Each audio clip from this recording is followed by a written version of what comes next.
মানালেন। আরে ভাই, দেশটা কোন দিকে যাচ্ছে?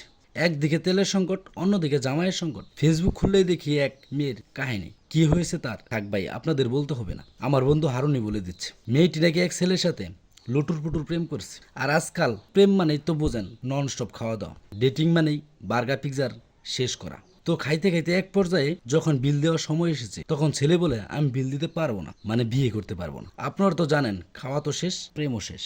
আবার শুনলাম সেই হিরো সাহেবের নাকি ঘরে বউ আছে।